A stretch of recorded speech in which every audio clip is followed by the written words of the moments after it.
কিছু সময় বাদে দেখা যায় মদিনার মসজিদে নববী শরীফের ভিতরে আল্লাহ নবী সাহাবা হযরতে বিল্লাল আজান দিয়ে দিলেন। আজান, আর বিল্লালের আজান মানে কি? মানুষের কলিজা ছিঁড়া আজান।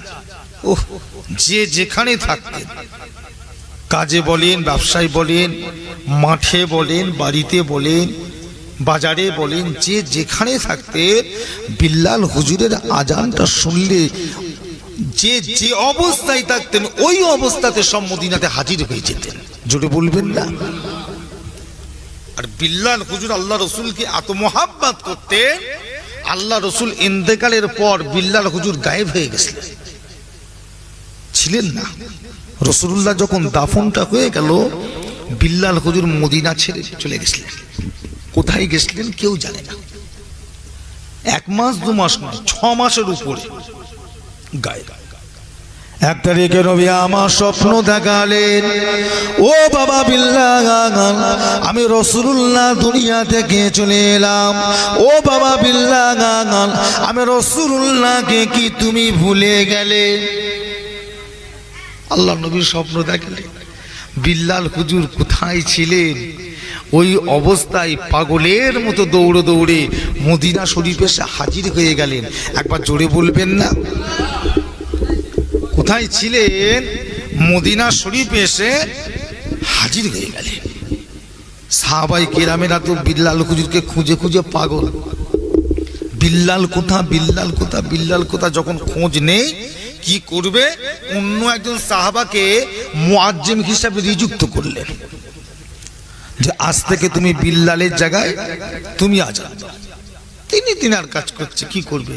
মুয়াজ্জিম যদি না থাকে তাহলে আজান বন্ধ থাকবে, অন্য মুয়াজ্জিম লাগবে। তা 6 মাস পরে যখন বিল্লাল হুজুরকে দেখলেন মদিনায় ঘুরছে, সাহাবায়ে কেরামরা দেখে চিনতে পেরে গেলেন। কিন্তু বিল্লাল হুজুর এমন অবস্থায় ঘুরছেন পাগলের মতো, গোপ বড় বড়, দাড়ি বড় বড়, চুল বড় বড় হয়ে গেছে, পাগলের মতো ঘুরছে। কিন্তু হলো, চেনা মানুষকে তো যতই লুকোই চিনতে পারবে না। চিনে ফেলেছে। সবাই ধরে ধরে টেনে টেনে মদিনা মসজিদে নববী শরীফে নিয়ে চলে এলেন। আল্লাহ নবী রওজা মুবারকের পাশে নিয়ে বসিয়ে দিলেন। খবরটা যখন চারিদিকে ছড়িয়ে পড়ল, হাজার হাজার বেটা ছেলে মেয়ে ছেলে দৌড়ে দৌড়ে মদিনার মসজিদে নববী শরীফে এসে জড়ো হয়ে গিয়েছে। সবাইয়ের মুখে একটা কথা, ও বিল্লাল, এতদিন আপনি কোথায় ছিলেন ভাই? কোথায় গিয়ে ছিলেন? আল্লাহ নবী চলে যাওয়ার পরে আপনার মুখ থেকে সেই আওয়াজ আমরা শুনবার জন্য এত চেষ্টা করে আপনার আওয়াজ শুনতে পেলাম। ও বিল্লাল, আপনি এতদিন কোথায় ছিলেন বলেন? বিল্লাল কোনো কথা বলে না, চুপ করে মদিনাতে বসে বসে আছে। সাহাবায়ে কেরামেরা আবদার করলেন, ও বিল্লাল, একবার আপনি আজানটা দিয়ে দেখান, আপনার মুখের আজান আমরা একবার শুনতে চাই।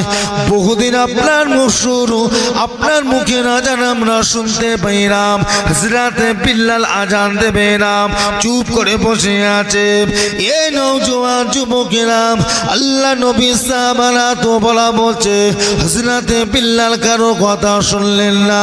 শেষের বেলায় কি করা যাবে? আমার নবী পাকের সাহাবারা হযরতে ইমাম হাসান হুসাইনকে ধরে এনে হযরতে বিল্লালের সামনে দাঁড় করিয়ে দিলেন। হযরত ইমাম হাসান হুসাইনকে দেখে আল্লাহ নবীর আওলাদ হিসাবে হযরতে বিল্লাল ওই অবস্থাতে সম্মানের সঙ্গে উঠে দাঁড়িয়ে পড়লেন। জোরে বলো, নবীর আওলাদ। এখানে কোনো পাগলামো চলবে না। কি কথা ঠিক না ভুল বলছি? এখানে কোনো ছাবলামো চলবে না। বিল্লাল হুজুরকে আল্লাহ পাক কত বড় নসিব করেছে। সর্বপ্রথম জান্নাতে যাবে কে? বিল্লাল। কারণ আল্লাহ নবী যে সওয়ারের ওপর সওয়ারি হয়ে যাবেন, ওই সওয়ারের লাগামটা থাকবে বিল্লাল হুজুরের হাতে। একবার জোরে বলবেন না? জীবনে তো মোবাইলে বহুত দেখেছেন আল্লাহর কাবা শরীফ, কি দেখেছেন না? কাবা শরীফ দেখেছেন? কাবা শরীফের ভিতরের অংশটা দেখেছেন? দেখেন না? কেন দেখেন না? কেন দেখা যায় তো। ভিতরে দুটো কলম আছে না, পাইপ, গোল পাইপ, ছাদে কলম, দেখবে এক্ষুনি ইউটিউব খুললে এক্ষুনি পাওয়া যাবে। কাবা শরীফের ভিতরে পরিষ্কার দেখা যায় কত দেশের নেতা, মন্ত্রী, মিনিস্টার তাদেরকে ঢুকানো কাবা শরীফের ঘরের ভিতরে। একটা মই আছে, সিঁড়ি ঢুকায়। জীবনে কোনোদিন দেখেছেন আল্লাহ রসুলের রওজা মুবারকে কাউকে ঢুকাতে? বা রওজা শরীফের ভিতরের অংশটা কেমন দেখতে কেউ কোনদিন দেখেছেন কি? কেউ দেখেনি। কারণটা কি? যে আল্লাহ রসুলের রওজা মুবারকে ঢোকার মতন ক্ষমতা পৃথিবীর কারণ নাই, কেউ ঢুকতে পারে না, সব সময় বন্ধ। তাহলে ভিতরটা পরিষ্কার করে কারা? ভিতরটা দেখাশোনা করে কারা? তারা কারা? তারা কি ছবি তুলে আনতে পারে না? কে তারা? কারা? বলছে একজন আছে, একজন। কোথায় পাওয়া যাবে তাকে? এই মাঝে মাঝে আসরের নামাজটা পড়ে ওই মদিনা শরীফের, নবাবী শরীফের যে কোনো একটা মসজিদের দেওয়াল বা থামের গোড়ায় বসে থাকে। যারা যারা চেনে তারা ওনার সঙ্গে মুসাফা করে, দোয়া নেয়। ওই মানুষটা একা ঢোকে। উনি আল্লাহ রসুলের রওজা মুবারকের ভেতরে সাফাই করেন, পরিষ্কার করেন। উনি কে? ওনার পরিচয়টা কি? মোটা কালো পরিচয় কি? বলছে উনি অন্য কেউ নয়, উনি হলেন নবী পাকের বরসম, নবী পাকের সাহাবা, মদিনার মসজিদের মুআজ্জিম হযরতে বিল্লাল হুজুরের আওলাদ। একবার জোরে বলবেন না? উনি হচ্ছে বিল্লাল হুজুরের আওলাদ। আল্লাহ পাক কিয়ামত পর্যন্ত ওই কাম রাসূলুল্লাহ রওজা মুবারকের চাবিটা হযরতে বিল্লাল হুজুরের আওলাদের হাতে রেখে দেবেন। জোরে বলুন। ও চাবি কারোর কাছে যাবে না, ও চাবি কারোর কাছে যাবে না। বিল্লাল হুজুরের আওলাদ যারা হবে তাদের হাতেই চাবি থাকবে। আর কাবা ঘরের চাবি কাদের হাতে থাকবে? কারাতে? কাবা শরীফের ওই ঘরের দরজার চাবিটা কিয়ামত পর্যন্ত আল্লাহ এই কুরাইশ বংশের হাতে রেখে দেবে। একবার জোরে বলবেন না? এটা একদম পুরো শর্ত করা আছে, অন্য কেউ নিতে পারবে না, কেউ নিতে পারবে না।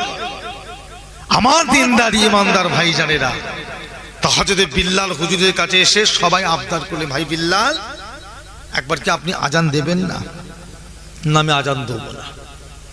সবাই কি করলেন? ইমাম হাসান আর ইমাম হুসাইনকে নিয়ে এসে আল্লাহ রসুলের এই সাহাবা হুজুরের সামনে দাঁড় করে দিয়েছে। উঠে দাঁড়িয়ে পড়েছে, সালাম দিলেন, চুপ করে দাঁড়িয়ে আছে, কোনো কথা নেই। তখন ইমাম হাসান হুসাইন আবদার করলেন, ভাই বিল্লাল সবাই যখন আবদার করছে, সবাই যখন মনটা চায়, আমাদেরও মনটা চায় একবার সেই আওয়াজ, যে আওয়াজ আপনি আমার নানাজান বেঁচে থাকা অবস্থায় দিতেন, একবার আপনি আজানটা দেন না, একবার দেন না। বিল্লাল হুজুর হাউ হাউ করে কাঁদছে, ভাই হাসান, ভাই হুসাইন ওই কথাটা আমাকে আর বলবেন না, আমি আর পারব না। একবার, বারবার তো বলছেন, একবার অন্তত দেন। বিল্লাল হুজুরকে ধরে নিয়ে গিয়ে টেনে টেনে ইমাম মুআজ্জিমের জায়গায় তুলে দেওয়া হলো। আজও সেই জায়গা আছে, একবার জোরে বলবেন না? ওসব জায়গায় কেউ ব্যবহার করে না। আছে কোথায়? রিয়াজুল জান্নাত বলে একটা জায়গা আছে মদিনা শরীফের ভিতরে, যে জায়গাটার সম্পর্কে আল্লাহ রসুল বলেছে, ওই আমার ওই মিম্বার আর আমার এই ঘর, এই যে জায়গাটা, এটা দুনিয়ার কোনো জায়গা নয়, এই জায়গাটা হলো আল্লাহর জান্নাতের একটা অংশ। একবার জোরে বলবেন না? এই জায়গায় সবাইকে ঢুকতে দেয় না। আগে মানুষের ঢুকতে, এখন মানুষের চাপ আর ঢুকতে দেয় না। এখন ওই যারা যারা পাসপোর্ট ভিসা করে যায়, ওই আলাদা করে এন্ট্রি করতে হয়, অনলাইনে এন্ট্রি করতে হয়। এই অনলাইনে এন্ট্রি আজকে যদি করেন, 2 দিন 4 দিন পরে